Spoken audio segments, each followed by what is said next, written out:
السلام عليكم ورحمة الله وبركاته.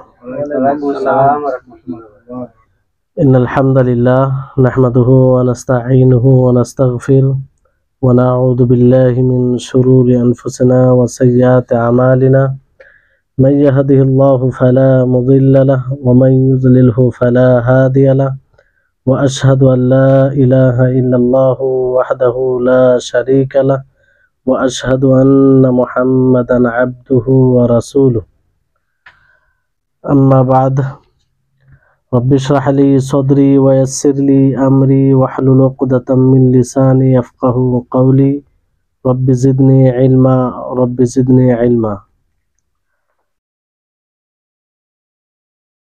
সম্মানিত আজকের ক্লাসে উপস্থিত দিন প্রেমী ভাই সকল, সমস্ত প্রকারের প্রশংসা সেই মহান আল্লাহ তাবারক ওয়া তাআলার জন্য, যিনি আমাদের সকলকে উত্তমভাবে সৃষ্টি করেছেন এবং আমাদের ইহকাল ও পরকালের জন্য একটি সুন্দর বিধান নাজিল করেছেন। যে বিধানকে পালন করতে গেলে আমরা দুনিয়াতেও ভালো থাকব এবং আখেরাতে তার বিনিময় হিসেবে জান্নাত পাব। সেই আল্লাহর আমরা সংক্ষিপ্তভাবে প্রশংসা করি, সকলেই বলি আলহামদুলিল্লাহ। তারপরে আমাদের সকলে প্রাণ প্রিয় নবী করিম মুহাম্মদ মুস্তাফা সাল্লাল্লাহু আলাইহি ওয়াসাল্লাম, ওনার উপর অসংখ্য শান্তি ধারা বর্ষিত হোক, যিনি আমাদেরকে আল্লাহ তাবারক ওয়া তাআলার সন্তুষ্টির সমস্ত পথ দেখিয়ে দিয়েছেন এবং তার মধ্যেই সেই পদ্ধতিতেই আল্লাহ তাবারক ওয়া তাআলার সন্তুষ্টি লাভ করা যাবে। সেই আল্লাহর নবী, সেই নবীর উপরে অসংখ্য শান্তি ধারা বর্ষিত হোক এবং আমরাও তার উপরে দরুদ পাঠ করি। আল্লাহুম্মা সাল্লি আলাইহি আল্লাহুম্মা বারিক আলাইহি। আজকে ইনশাআল্লাহ আমরা নবী করিম মুহাম্মদ সাল্লাল্লাহু আলাইহি সাল্লামের একটি হাদিসকে জানবো। আর আমরা সকলেই জানি যে বিগত কয়েক সপ্তাহ থেকে প্রায় আজকে 10 নম্বর দর্স, আর হাদিস আল আরবাঈন আন নওবীর 5 নম্বর হাদিস আমরা পড়তে চলেছি।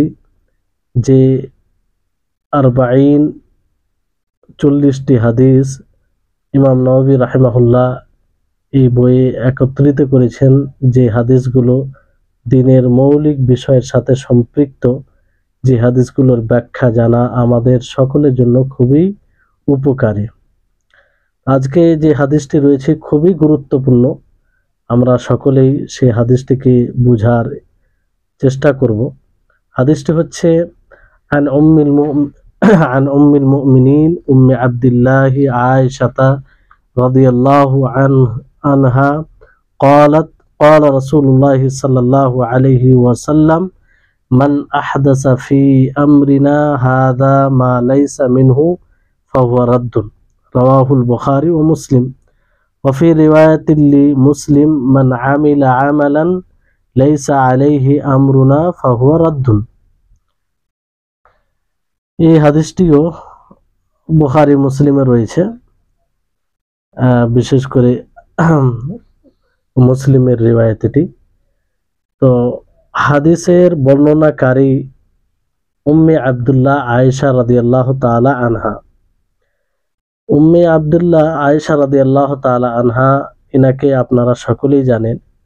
ইনার সংক্ষিপ্ত পরিচয় আমরা একটু জানার চেষ্টা করব, যদিও পূর্বে শুনেছি, আজকে আমরা একটু স্মরণ করে নেব। ইনার উপনাম হিসাবে উম্মে আব্দুল্লাহ বলা হয়, আর ইনি উম্মুল মুমিনিন, যেহেতু সমস্ত মুমিনদের মা। সমস্ত মুমিনদের মা এই হিসাবে যে যেমন মায়ের শ্রদ্ধা, ওই রকম শ্রদ্ধা সম্মান রাখতে হবে। আর তাদেরকে মুমিনদের মা আল্লাহ তাবারক ওয়া তাআলা ঘোষণা করেছেন যে ওয়া আজওয়াজুহু উম্মাহাতুহুম, যে নবী করিম মুহাম্মদ সাল্লাল্লাহু আলাইহি সাল্লামের স্ত্রীগণ তাদের মা। তো উম্মুল মুমিনিন বলে ডাক দেওয়া হয়। আর উম্মুল মুমিনিন আল্লাহ নবীর সমস্ত স্ত্রীগণকে বলা হয়। বুঝতে পারলেন?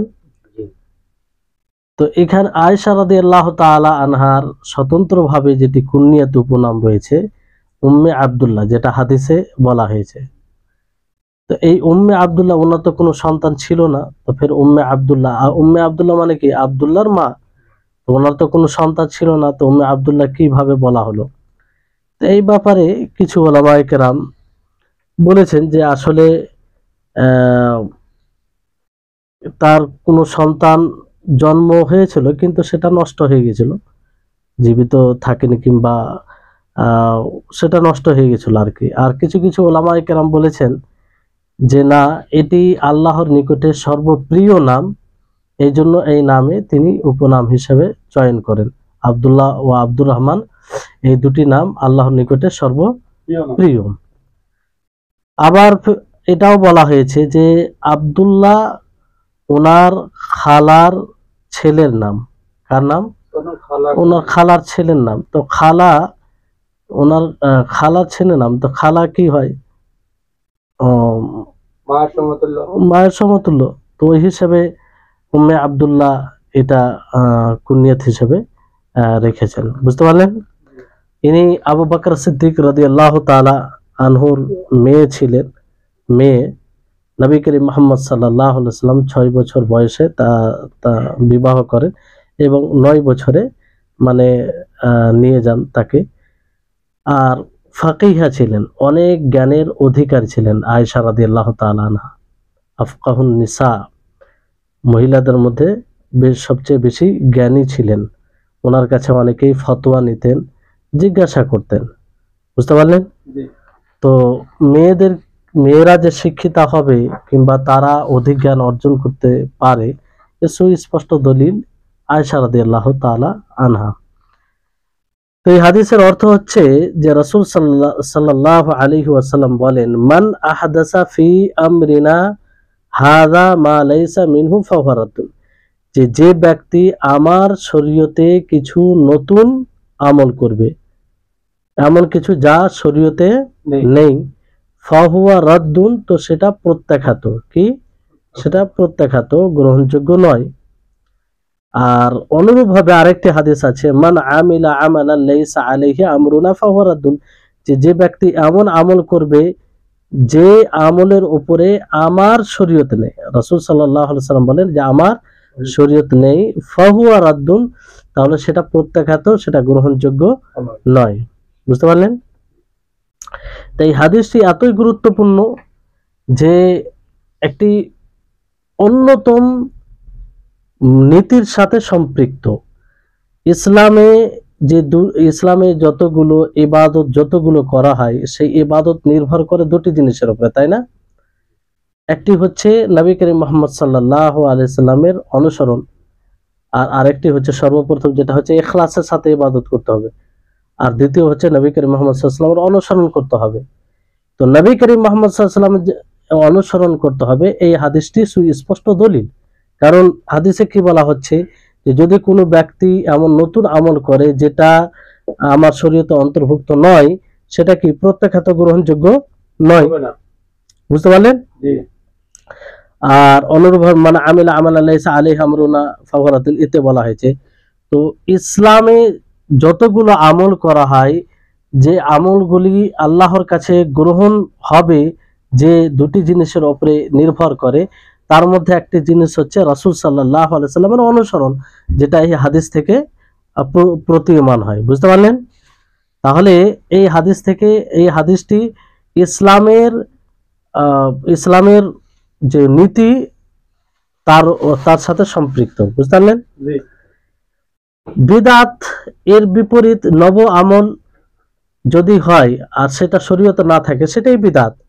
তো বিদআত কাকে বলে এটি একটু ভালোভাবে আমাদেরকে জানতে হবে। বিদআত কাকে বলে, বিদআত কি জিনিস? বিদআতের সঙ্গে এইভাবে দিতে পারেন যে আল্লাহর দ্বীনে কোনো নতুন জিনিস সৃষ্টি করা, যার কোনো মূল নেই, যার কোনো মূল নেই, আমভাবেও নেই, বিশেষভাবেও নেই। বুঝতে পারলেন? সেটাই বিদআত। কিংবা বিনা কোনো দলিলে কোনো আমল করা, বিনা কোনো দলিলে আমল করা দ্বীনের অংশ ভেবে, এটি বিদআত। কিংবা এরকম ভাবে বলতে পারেন যে এমন পদ্ধতি তৈরি করা দিনের মধ্যে, কিংবা এমন পদ্ধতি নিয়ে আসা, ক্রিয়েট করা, নতুন এমন পদ্ধতিতে ইবাদত করা যে পদ্ধতি মুহাম্মদ সাল্লাল্লাহু আলাইহি সাল্লাম থেকে প্রমাণিত নয়, না তার মূল রয়েছে, যে নতুন পদ্ধতিতে ইবাদত করা হয় সেটার মূলও নাই এবং তার ধরনও নাই। বুঝতে পারলেন? তাহলে এই হচ্ছে বিদআতের সংজ্ঞা। তাহলে বিদআত কাকে বলে এটা বুঝতে পারলেন? অবশ্যই এটা একদম বিদআতের খণ্ডন করে, মানে যত প্রকারের বিদআত হবে সেটা গ্রহণযোগ্য হবে না, প্রত্যাখ্যাত হবে। এই হাদিস সুস্পষ্ট ভাবে এর উপরে মানে এর প্রতি প্রতীয়মান হয়। বিদআতে যতগুলো বিদআত রয়েছে সেই বিদআতে কিছু জিনিস আবশ্যিকভাবে থাকতে হবে, থাকবে। যেমন একটি হচ্ছে নতুন ভাবে তৈরি করা। কি? নতুন ভাবে তৈরি করা, মানে বিদআত তখনই হবে নতুন ভাবে যখন কোনো জিনিস তৈরি করে। সেই নতুন হতে পারে অতিরিক্ত করে, মানে একটা কোনো জিনিস আছে, আমল প্রমাণিত আছে, কিন্তু তাতে অতিরিক্ত বাড়াবাড়ি করে। বুঝতে পারলেন? কিংবা মূল হিসাবে সেটাকে তৈরি করে, মানে আসল তার কিছুই নেই, বাড়াবাড়ি কিছু নাই, নতুন ভাবে কোনো আমল তৈরি করা। বুঝতে পারলেন? তাহলে এই এই দুটি বিষয় থাকবে বিদআতে। বিদআতের কিছু বৈশিষ্ট্য রয়েছে, যেমন বিদআত থেকে একটি হচ্ছে বিদআত সব সময় শরীয়তের যে মাকসাদ রয়েছে, উদ্দেশ্য রয়েছে, তার পরিপন্থী হবে। তার কি হবে? পরিপন্থী হবে। শরীয়তের যেগুলো মাকাসিদ উদ্দেশ্য রয়েছে তার বিপরীত হবে। আর বিদআত সব সময় এমন জিনিস দ্বারা হবে, এমন কর্ম দ্বারা হবে যে কর্ম নবী করিম মুহাম্মদ সাল্লাল্লাহু আলাইহি সাল্লাম এর জামানায় হয়নি। বুঝতে পারলেন? যে আমলটি নবী করিম মুহাম্মদ সাল্লাল্লাহু আলাইহি সাল্লামের জামানায় হয়নি, এটা মানে স্পষ্ট হবে। যখনই বিদআত দেখবেন যে কোনো আমল বিদআত, তো সেই বিদআতকে যখন গভীরভাবে আপনি দেখবেন, তো সেটা দেখতে পাবেন যে সেই আমলটি না নবীর যুগে হয়েছে, না সাহাবায়ে কেরাম রিজওয়ানুল্লাহি আলাইহিম আজমাইনদের যুগে হয়েছে। বুঝতে পারলেন? তারপরে মানে বিদআতকে একত্রিত করে তিনটি বিষয়, তিনটি মৌলিক বিষয়। সেটা হচ্ছে যে এমন জিনিস দ্বারা আল্লাহর নৈকট্য লাভ করা যেটা শরীয়তে নেই, যেটা শরীয়তে নেই। যখনই মানুষ আল্লাহর নৈকট্য লাভ করবে, আল্লাহর সন্তুষ্টি লাভ করতে চাইবে এমন পদ্ধতি দ্বারা অথবা এমন আমল দ্বারা যে আমল শরীয়তে নেই, তাহলে এই ধারণে যারা ইবাদত করে তাদের মধ্যে বিদআত বেশি পাওয়া যায়। মানে যেটা যারা এটা খেয়াল রাখে না যে শরীয়তে এই সম্পর্কে কি আছে। বুঝতে পারলেন? দ্বিতীয় বিষয় হচ্ছে যে দিনের যে একটা সিস্টেম নিজাম আছে তার বাইরে তারা থাকে। যারাই বিদআতি করে দিনের সিস্টেমকে ফলো করে না, দিনের নিয়মকে ফলো করে না। বুঝতে পারলেন? আর এমন পদ্ধতি, এমন উপায় তারা অবলম্বন করে, যারা বিদআতি হয়, যারা বিদআত করে, যে সব উপায়গুলো বিদআতের দিকে মানুষকে নিয়ে যাবে, বিদআতের দিকে মানুষকে নিয়ে যাবে। বুঝতে পারলেন? এরকম অনেক কিছু আছে। তো এই হচ্ছে বিষয়। তো এই হাদিসে বলা হয়েছে মান আহদাসা ফি আমরিনা হাদা মা লাইসা মিনহু ফাহুয়া রাদ্দুন। তো মান এখানে শর্তিয়া, মানে শর্ত হিসাবে বলা হয়েছে যে যে ব্যক্তি কি করবে আমার শরীয়তে, ফি আমরিনা আমার শরীয়তে, অর্থাৎ শরীয়তে যে শরীয়তটি আল্লাহ তাআলা নাজিল করেছেন সেই শরীয়তে কি করবে? নতুন ভাবে আমল করবে, নতুন ভাবে আমল করবে। হাজা মানে আমার এই শরীয়তে, হাজা বলতে আল্লাহর নবী এটা বুঝাতে চেয়েছেন যে নবী করিম মুহাম্মদ সাল্লাল্লাহু আলাইহি সাল্লামের যুগে যে শরীয়ত নাজিল হয়েছে, হাজা সবসময় উপস্থিত জিনিসের জন্য বলা হয়। বুঝতে পারলেন? তো আল্লাহর নবী কি বললেন যে মান আহদাসা ফি আমরিনা হাদা, যে ব্যক্তি আমার এই শরীয়তে, আমার এই শরীয়তে নতুন কিছু তৈরি করবে, তাহলে শরীয়তের কথা বলা হচ্ছে, বাইরের জিনিস নয়। শরীয়তের অংশ ভেবে কিংবা শরীয়ত মনে করে নতুন আমল করলে সেটি প্রত্যাখ্যাত হবে, সেটি বিদআত হবে। বুঝতে পারলেন? বাইরে দুনিয়াবি পার্থিব বিষয় নতুন করুক আর যাই করুক, অভ্যাস যেগুলো মুআমালাতের মধ্যে আসে, যেগুলো ইবাদত হিসেবে করা হয় না, তাতে কোনো সমস্যা নেই। বুঝতে পারলেন? আহাদাসা বলতে যে আগে ছিল না, ওটা নতুন ভাবে করা হয়েছে। সেটা প্রথমে আপনাদেরকে বললাম যে নতুন করে একটা আমল করা আর অতিরিক্ত করে বাড়াবাড়ি করে, বুঝতে পারলেন? একটা আমল প্রমাণিত আছে, কিন্তু যে যে ধরনের পরবর্তীতে করা হচ্ছে সে ধরনটা প্রমাণিত নয়। বুঝতে পারলেন? আর মান আমিলা আমালা লাইসা আলাইহি আমরুনা ফাহুয়া রাদ্দুন, কিংবা ওই প্রথম হাদিসেই যেটা রয়েছে মা লাইসা মিনহু, যে এই বাক্য থেকে এটা বোঝানো হয়েছে যে যেটা আল্লাহ তাবারক ওয়া তাআলা নাজিল করেনি কিংবা শরীয়ত বলে গণ্য করেনি, এইরকম জিনিসের উপরে আমল করা। বুঝতে পারলেন? তো এই বিদআতের পরিচয়, বিদআতকে জানার অনেক নীতিমালা আছে, যেগুলো ব্যাপারে বলতে গেলে একটা লম্বা সময়, কয়েক ক্লাসের দরকার। তারপরে মোটা দুই একটা জিনিস দেখবেন, বিদআত যতগুলো আছে বেশিরভাগ বিদআত সেগুলো দুর্বল হাদিসের উপরে, মানে যেগুলো হাদিস মানে মিথ্যা আর কি, সেই হাদিসের উপরে নির্ভর করে। সেই হাদিসকে ভিত্তি করে যতগুলো আমল হয় সেগুলো বিদআত হয়। কি হয়? বিদআত হয়। বেশিরভাগ বিদআতের উৎপত্তি দেখবেন এমন হাদিস যে হাদিসগুলো আসলে নবী করিম মুহাম্মদ সাল্লাল্লাহু আলাইহি সাল্লাম থেকে প্রমাণিত নয়। যেমন ধরেন যে প্রত্যেক সালাতের পরে আয়াতুল কুরসি পড়ে কিংবা আর কিছু পড়ে বুকে ফু দেওয়া, কিংবা চোখে মানে চোখে চোখে হাত বুলানো, অনেকে করে কি করে না।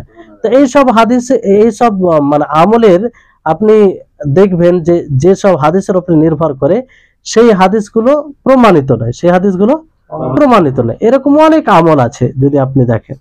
বুঝলেন? আর যখনই বিদআতের লক্ষণ এটা হচ্ছে যে যখন শুধু মানুষ মতকে প্রাধান্য দিবে, মানুষের মতকে প্রাধান্য দিবে, তখনই বিদআত করবে। মানুষের মত, যে আমার মন চাইছে, যেমন আমার মন চাইছে যে প্রত্যেক সালাতের পরে ইবাদত মানে দোয়া করব, সম্মিলিতভাবে দোয়া। তো মানে শুধু মতকে দেখানো, এখানে এটা দেখা উচিত ছিল যে শরীয়ত কি বলে, কোরআন হাদিস কি বলে। কোরআন হাদিস অনুযায়ী যদি মত মিলে তাহলে ঠিক আছে, আর না মিললে সেটাকে প্রত্যাখ্যান করতে হবে, তাই না? কিন্তু এটা নয়। যারাই দেখবেন শুধু মতের দিকে যায় কিংবা মতকে প্রাধান্য দেয়, কোনো মানুষের রায়, কোনো মানুষের রায়কে, তারা বেশিরভাগ বিদআত করে। বুঝতে পারলেন? তো এইভাবে এরকম অনেক কিছু আরো নীতিমালা রয়েছে, তো যেগুলো মানে বিদআত, যেগুলো দ্বারা মানুষ বিদআত করে। এজন্য যেখানেই দেখবেন বিদআত হয়, যেখানে বিদআত জীবিত হয়, সেখানে আবার সুন্নাত নির্জীব হয়ে যায়। যেখানে দেখবেন বিদআত শুরু হয় সেখানে সেই জায়গায় যেটা সুন্নাত সেটা উঠে যায়। দেখবেন যে ফজরের পরে, ফরজ সালাতের পরে অনেকেই আছে যে দোয়া করতে আরম্ভ করে, মানে দোয়াটাকে জরুরি মনে করে, সম্মিলিত দোয়া দেখবেন। কিন্তু তারা এটা করতে গিয়ে কি করে, যেগুলো সালাতের পরে দোয়া রয়েছে, প্রমাণিত দোয়া রয়েছে, সেগুলো ছেড়ে দেয়। তাহলে একটা বিদআত করতে গিয়ে একটা সুন্নাতকে ছেড়ে দেয়। তো এরকম অনেক আমল আপনি পাবেন যেখানে বিদআত সৃষ্টি হয় সেখানে সুন্নাহ উঠে যায়। সেখানে তারা ভাবে না এই দোয়া নিয়ে মত্ত থেকে দোয়া করতে হবে, দোয়া করতে হবে, অথচ দোয়া করা এটা প্রমাণিত নয়। কোনো মানুষ যদি করে সালাতের পরে দোয়ায়ে মাসুর যেগুলো রয়েছে আল্লাহর নবী থেকে প্রমাণিত, সালাতের পরে যেসব দোয়াগুলো আল্লাহ নবী পাঠ করতেন সেগুলো পড়ার পরে কেউ দোয়া করলে করতে পারে, কিন্তু দোয়াটাকে প্রাধান্য দেওয়ার, এগুলো ছেড়ে দেওয়া, তার মানে কি? হ্যাঁ, যে এটাকে প্রাধান্য সেগুলোকে ছেড়ে, তো এটা তো বিদআতের জায়গা। তো বিদআতের কারণে একটা সুন্নাহ উঠে গেল। এটা যখনই যেখানে বিদআত সৃষ্টি হবে সেখান থেকে সুন্নাত উঠে যাবে, এটাই মানে দেখা যায় বেশি। বুঝতে পারলেন? আর যখনই কোনো মানুষ বিদআতের সাথে সম্পর্ক রাখবে, বিদআতের সাথে সে মানে নিজেকে জড়াবে, তখনই তার হৃদয়ে সুন্নাহর মর্যাদা দুর্বল হবে। কি হবে? সুন্নাহর মর্যাদা দুর্বল হবে। দেখবেন অনেক মানুষ যারা বিদআত করে, আপনি রাসূলের দোহাই দিয়ে তাদেরকে বলবেন, রাসূলের দোহাই দিয়ে যে আল্লাহর রাসূল বলেছেন, সুস্পষ্ট হাদিস, প্রমাণিত হাদিস, তারপরেও তারা সেটা উপেক্ষা করে। কেন? এই যে বিদআত করে, বিদআত করে করে তাদের হৃদয় থেকে যে একটা সুন্নাহর মর্যাদা হবে, সুন্নাহর প্রতি একটা ভালোবাসা হবে, সেটা আর থাকে না। বুঝতে পারলেন? তো এগুলো হচ্ছে এক প্রকারের মানে আযাব, এক প্রকারের কি আযাব, যে বিদআত করলে সুন্নাহর মর্যাদা তার হৃদয় থেকে উঠে যায়। এর চাইতে বড় আযাব আর কি? তো এই জন্য এই হাদিসকে ইসলামের নীতিমালার মধ্যে একটি নীতি মনে করা হয়। আর এই হাদিসের উপরে যদি আমরা আমল করি, সরাসরি এই আয়াতের উপরে আমল হবে যে আল্লাহ তাবারক ওয়া তাআলা সূরা আনআমের 153 নম্বর আয়াতে বলেন, ওয়া আন্না হাযা সিরাতি মুস্তাকিমান ফাত্তাবিউহু ওয়া লা তাত্তাবিউস সুবুলা ফাতাফাররাকা বিকুম আন সাবিলি, যে এটা আমার সরল পথ, এটা আমার সরল পথ, তোমরা তারই অনুসরণ করো। তো এটা আমার সরল পথ মানে কি? আল্লাহ নবী যা দিয়ে গেছেন, যা বলে গেছেন, যা করে গেছেন, এটাই হচ্ছে সরল পথ। তো এটার অনুসরণ করা মানে সরল পথের অনুসরণ করা। এটার বাইরে অনুসরণ করা মানে কি? কোনো নতুন আমল করা। আল্লাহ নবী যা আমল করেছেন তাতে অতিরিক্ত বাড়াবাড়ি করা, অথচ সেটা প্রমাণিত নয়, অথচ সেটা প্রমাণিত নয়। তো এটা তাহলে সিরাতে মুস্তাকিম ছাড়া অন্য কোনো পথের অবলম্বন করা হবে। বুঝতে পারলেন?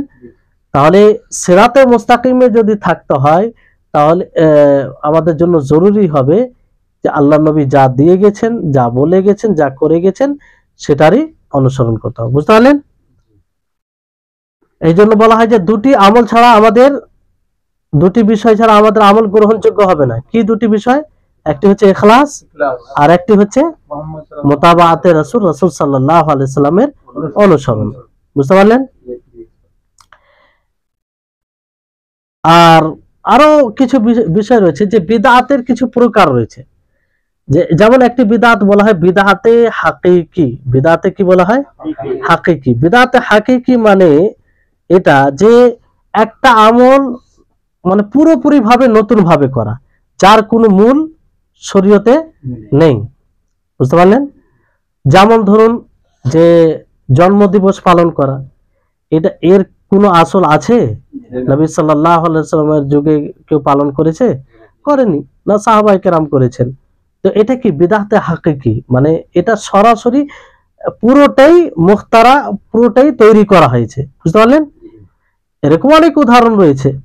যেমন কেউ যদি বলে যে না আমি বিবাহ করব না, কারণ এটা দ্বারা আমি আল্লাহর সন্তুষ্টি লাভ করব, এটা দ্বারা সন্তুষ্টি লাভ করব, তাহলে এটা বিদআতে হাকিকি হবে, কারণ এটা কোনো মূল নেই।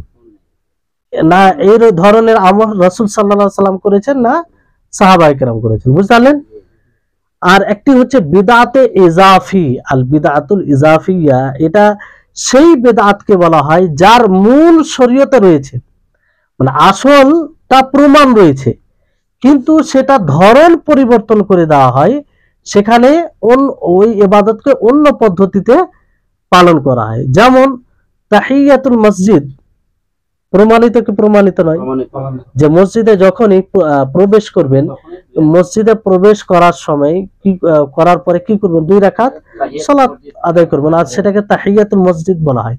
এবার যদি কেউ মনে করে না আমি বাড়িতে প্রবেশ করছি, তো যখনই আমি বাড়িতে প্রবেশ করব 2 রাকাত সালাত পড়ব।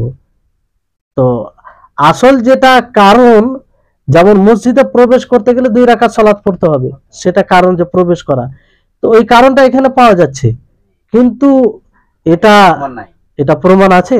নেই। হ্যাঁ, তো এরকম অনেক আছে। যেমন ধরুন যে যে কোনো সালাত, যোহর সালাত কিংবা যোহরের আগে পিছে যে সুন্নাহগুলো রয়েছে, সুন্নাহ রাতিবা রয়েছে, ঠিক আছে, সে সুন্নাহ রাতেবা এটা প্রমাণিত আছে। এবার যেমন জোহর ফরজ সালাতের পূর্বে কি রয়েছে 4 রাকাত, তাই না?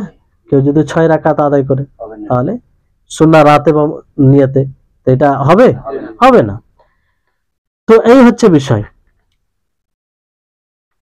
তো এই বিদআত এমন একটা মানে শরীয়ত বহির্ভূত কাজ যে বিদআত থাকলে মানুষের হৃদয়ে সুন্নাহর মর্যাদা উঠে যায়, বুঝতে পারলেন? এই জন্য ইবাদতকে এই হিসাবে দুই ভাগে বিভক্ত করতে পারেন, দুই ভাগে ওটাকে ভাগ করা যায়। একটা হচ্ছে যে বিদআতে মাকবুলা, ইবাদতে মাকবুলা, যে ইবাদত গ্রহণযোগ্য হবে। আর সেটা কখন হবে গ্রহণযোগ্য? যখন আপনি শরীয়ত সম্মত সুন্নাহ সম্মত ইবাদত করব এবং ইখলাস থাকবে তাতে, বুঝতে পারলেন? আর যখনই এর বাইরে হবে সেটা কি হবে? ইবাদতে বাতিলা, মানে গায়র মাকবুলা, সেটা গ্রহণযোগ্য হবে না। যেমন আল্লাহর নবীর হাদিস, মানে হাদাসা ফি আমরিনা হাযা মা লাইসা মিনহু ফাহুয়া রাদ্দুন। তাহলে এই হাদিসটি অতি গুরুত্বপূর্ণ, বুঝতে পারলেন? এই হাদিসটিকে আমাদের সকলকে ভালোভাবে বোঝা দরকার আছে। এবার আসুন যে এই হাদিস থেকে কিছু উপকারিতা আমরা জানার চেষ্টা করি। এমনি তো এর উপকারিতা যদি দেখি এই হাদিস থেকে কি কি শিক্ষা পাওয়া যায় তাহলে অনেক রয়েছে। 1 নম্বর বিষয় হচ্ছে যে এই হাদিস থেকে স্পষ্ট হচ্ছে যে দিনের মধ্যে কোনো নতুন জিনিস সৃষ্টি করা যাবে না, যদিও ভালো নিয়ত থাকে, কোনোভাবেই দিনের মধ্যে নতুন কোনো আমল করা যাবে না, সেটা হারাম। কি হারাম, বুঝতে পারলেন? কারণ এটা শয়তানের আমল। আর সেটা মানে পুরোপুরি হতে পারে যে একটা আমল আল্লাহর নবীর যুগে কিছুই ছিল না, পরবর্তীতে একদম নতুন ভাবে শুরু করা, সেটাও হারাম।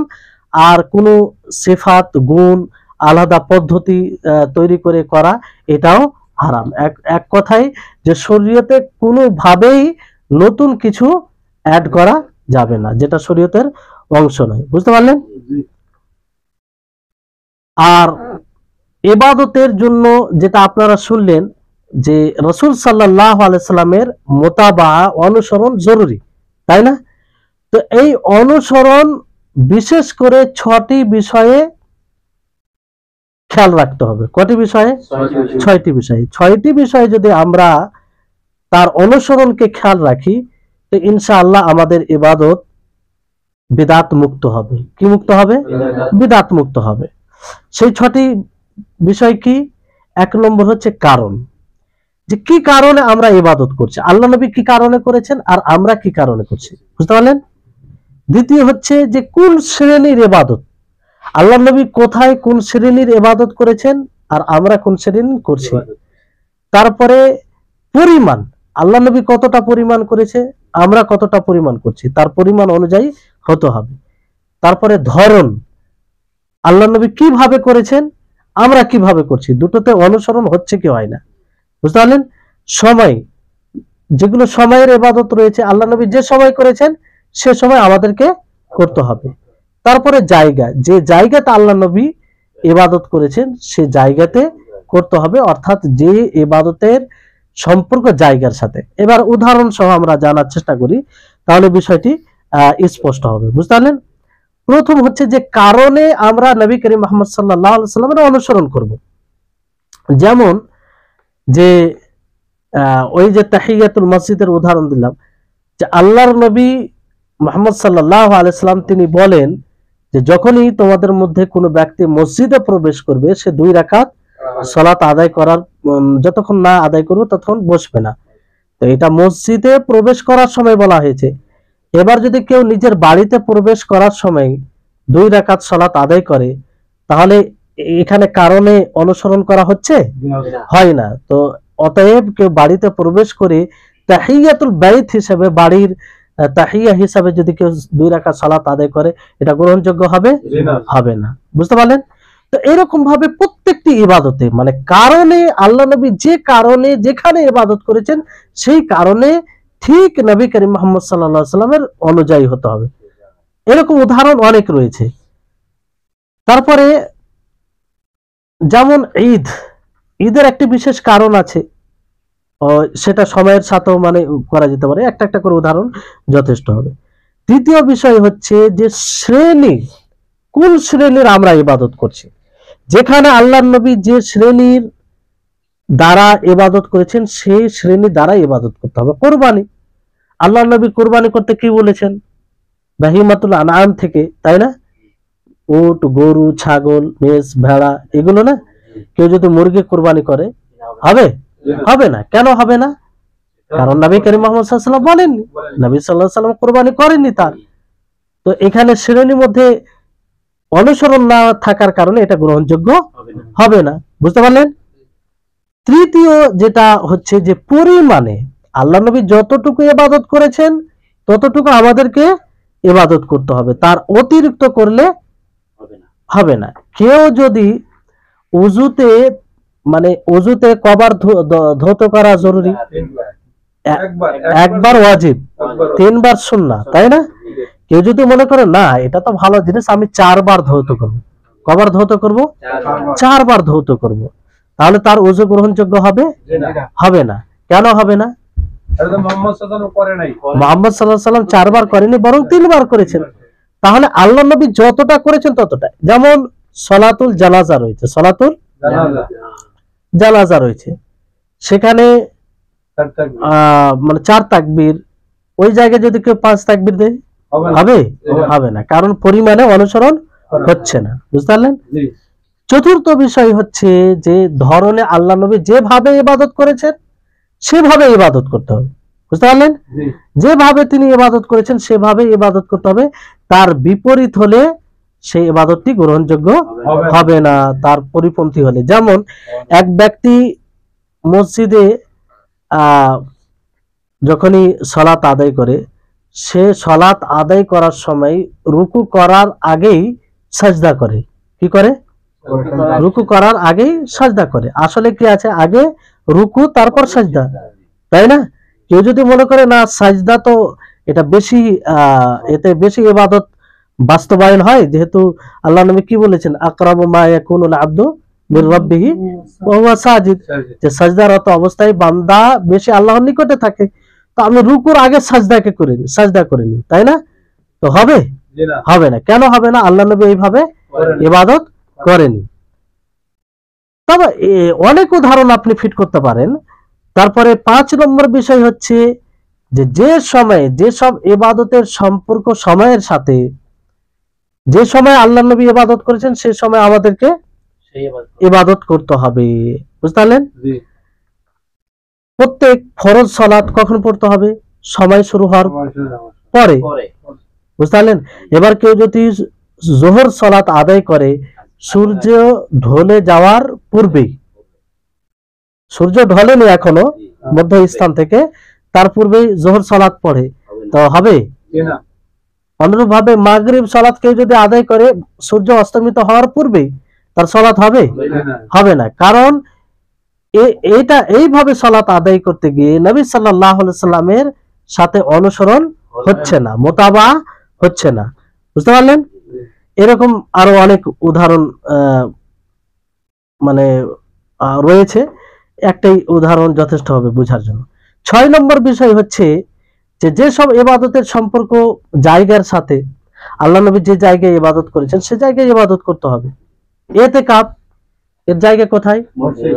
মসজিদ, তাই না? যেখানে জুমা সহ সালাত হয় সেখানে ইতিকাফ করতে হবে। কেউ যদি মনে করে যে আমি বাড়িতে ইতিকাফ করব, হবে?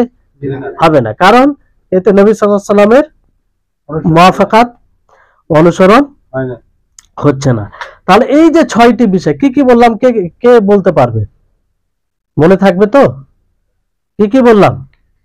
6টি বিষয় মনে রাখতে হবে। শুধু শুনলাম আর ভুলে গেলাম তাই নয়, শুনলাম স্মরণে রাখলাম, এটা হতে হবে। বুঝতে পারলেন? একটা হচ্ছে কারণ, একটা হচ্ছে শ্রেণী, একটা হচ্ছে পরিমাণ, আর একটা হচ্ছে ধরন, একটা হচ্ছে সময়, আর একটা হচ্ছে জায়গা। এই 6টা বিষয়ে নবী করিম মুহাম্মদ সাল্লাল্লাহু আলাইহি সাল্লামের অনুসরণ হতে হবে। যদি এই 6টা বিষয় আমরা খেয়াল রাখি নিজের ইবাদত করতে গিয়ে, তাহলে ইনশাআল্লাহ আমাদের আমল কি হবে? গ্রহণযোগ্য হবে ইনশাআল্লাহ, গ্রহণযোগ্য হবে আর বিদআত মুক্ত হবে। বেদাত মুক্ত হবে। বুঝতে পারলেন? এইভাবে এগুলো ছাড়া আম ভাবে কিছু রয়েছে যে যেটাই রাসূলের হুকুম বিরোধী আমল হবে সেটাই শরীয়ত বিরোধী আমল হবে, সেটাই বিদআত। যদি সেটাকে শরীয়তে মনে করে করা হয় তাহলে সেটা কি হবে? বিদআত হবে। আর শরীয়ত মনে করে না করলে সেটা গুনাহ হবে আমভাবে যদি করে মানুষ। যেমন কোনো মানুষ যদি জুমার দিনে দ্বিতীয় আজানের পরে, মূল আজানের পরে ক্রয় বিক্রয় করে তাহলে ক্রয় বিক্রয় এটা জায়েজ হবে? জায়েজ হবে না। ব্যয় যেটা বেচা কিনা হয় সেটা মানে বাস্তবায়নই হবে না। বুঝতে পারলেন? যদি কেউ করে ফেলে তো ওই ওই মানে বেচা কিনাটাই হবে না। এরকম ভাবে কেউ যদি অলি ছাড়া বিবাহ করে, অভিভাবক ছাড়া, কোন মেয়ে অভিভাবক ছাড়া বিবাহ করে, অথচ এটা শরীয়তি নিকাহ করা এটা শরীয়তের একটা অংশ, শরীয়তের বিধান। আর যদি কেউ অলি ছাড়াই বিবাহ করে নেয় তার বিবাহ হবে? হবে না। বিবাহের জন্য অলি অভিভাবকের দরকার, যদিও কোনো ইমামের মতে অলি ছাড়া অভিভাবক ছাড়া বিবাহ হয়ে যায়। বুঝতে পারলেন? তাহলে এইরকম আম ভাবে এক কথায় শরীয়ত বিরোধী, নবী করিম মুহাম্মদ সাল্লাল্লাহু আলাইহি ওয়াসাল্লামের হুকুম বিরোধী, তার আমল বিরোধী আমল হয়, সেটা গ্রহণযোগ্য হবে না। তাহলে এই হচ্ছে বিষয়। তারপরে এখানে আরেকটি বিষয় যে ইবাদতের ক্ষেত্রে একটি খুব গুরুত্বপূর্ণ কথা মনে রাখবেন যে ইবাদতের ক্ষেত্রে আসল হচ্ছে হারাম। কি বললাম? আসল হারাম। ইবাদত করতে গেলে দলিল লাগবে। কেউ যদি বলে যে এই ইবাদতটি, কেউ যদি নতুন কিছু ইবাদতের কথা বলে তো তাকে বলতে হবে তুমি দলিল নিয়ে এসো। কি বলতে হবে? দলিল নিয়ে এসো। এর দলিল কি, এর প্রমাণ কি? বুঝতে পারলেন? তো ইবাদতের ক্ষেত্রে আগে দলিল চাইতে হবে, দলিলের ভিত্তিতে ইবাদত হবে। কিসের ভিত্তিতে ইবাদত হবে? দলিলের ভিত্তিতে। দলিল ছাড়া কোনো ইবাদত করা যাবে না।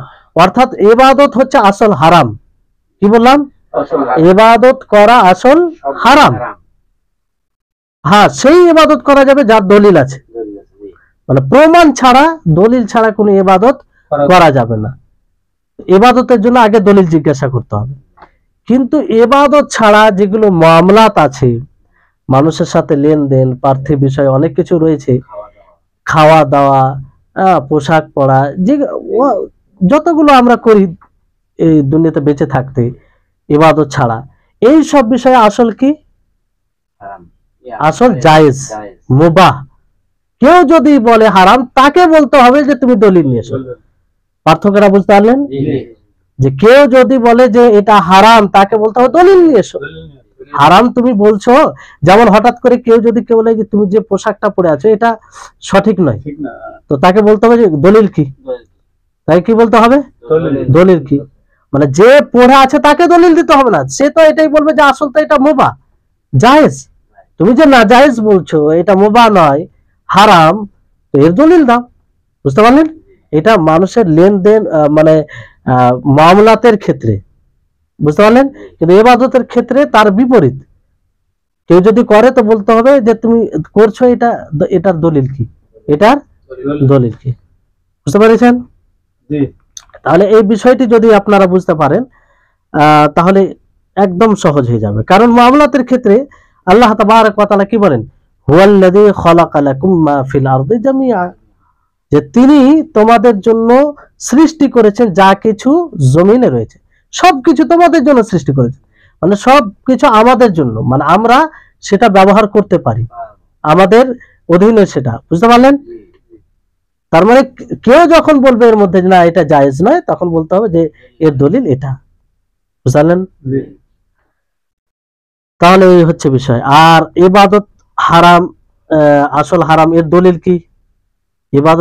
ইবাদত যে আসল হারাম, এর দলিল কি? আসল হারাম যেটা মুহাম্মদ সাল্লাল্লাহু আলাইহি ওয়াসাল্লাম করে না, এটা হ্যাঁ, এটাই দলিল। মানে আমিলা আমানা লাইসা আলাইহি আমরুনা ফাওয়ারাদ।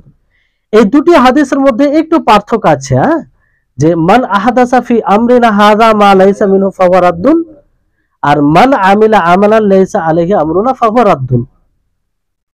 মানে মান আহাদাসা মানে যে নতুন আমল আবিষ্কার করবে, আর যে আমল করবে, দ্বিতীয় হাদিসে মান আমিলা আমালান, যে আমল করবে, তাহলে যে আবিষ্কার করবে আর যে আমল করবে উভয়ের ব্যাপারে কি বলা হয়েছে?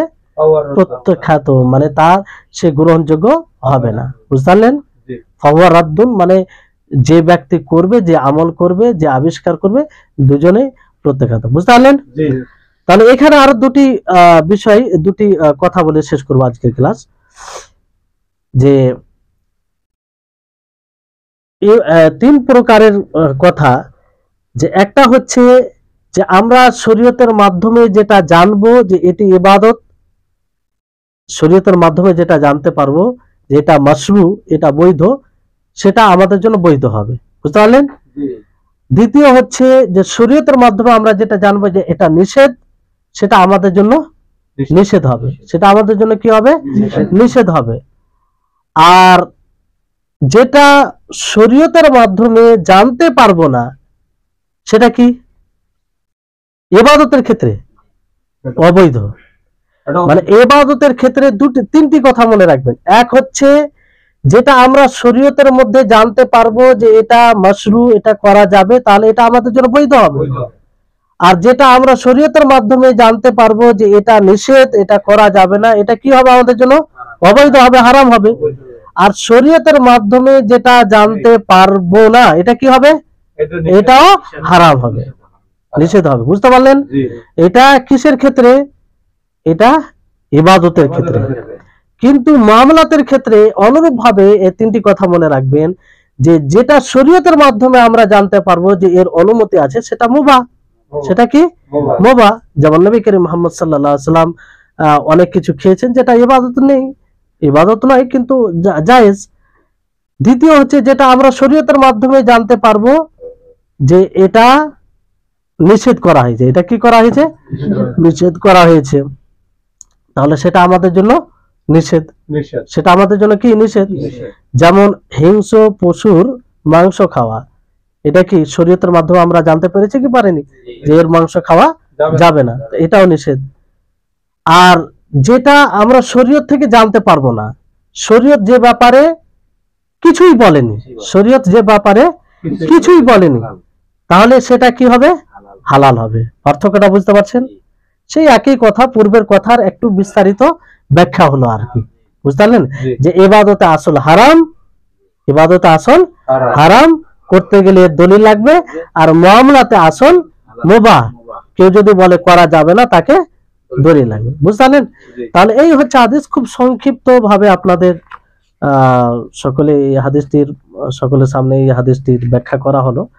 এই হাদিসের ব্যাখ্যা করতে গেলে আরো অনেক গভীরে যদি যায় তো অনেক কিছু বের হবে এই হাদিস থেকে। যাই হোক, আশা করি আপনাদের জন্য এটা উপকৃত হবে। আল্লাহ তাআলা আমাদের সকলকে যেন এই হাদিস অনুযায়ী আমল করার এবং সর্বপ্রকারের বিদআত থেকে বিরত থাকার তৌফিক দান করেন। আর এখানে আরেকটি কথা যোগ করে দিই, যে বিদআত কোনো ভালো বিদআত হয় না। বিদআত সর্বপ্রকারের বিদআত গুমরাহি, বাতিল। কুল্লু বিদআতিন দালালা ওয়া কুল্লু দালালাতিন ফিন্নার। তো ওমর ফারুক রাদিয়াল্লাহু তাআলা আনহুর যে কথার ভিত্তিতে বলা হয় যে বিদআতে হাসানা হয়, সেটা একদম বাতিল। সেটা কি? বাতিল। কারণ তিনি সেটা মানে শাব্দিক হিসাবে বলেছেন। আল্লাহর নবীর খুতবায়, প্রত্যেক খুতবায় এই কথা বলা যে কুল্লু বিদআতিন দালালা, এর অর্থ কি হবে?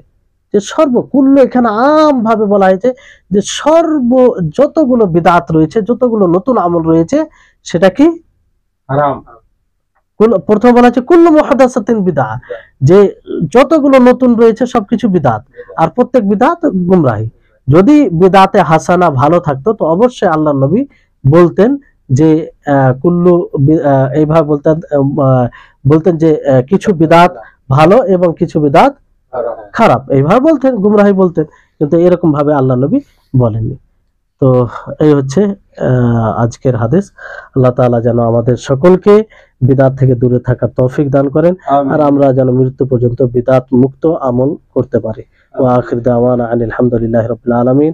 আসসালামু আলাইকুম ওয়া রাহমাতুল্লাহি ওয়া বারাকাতুহু। ওয়ালাইকুম সালাম।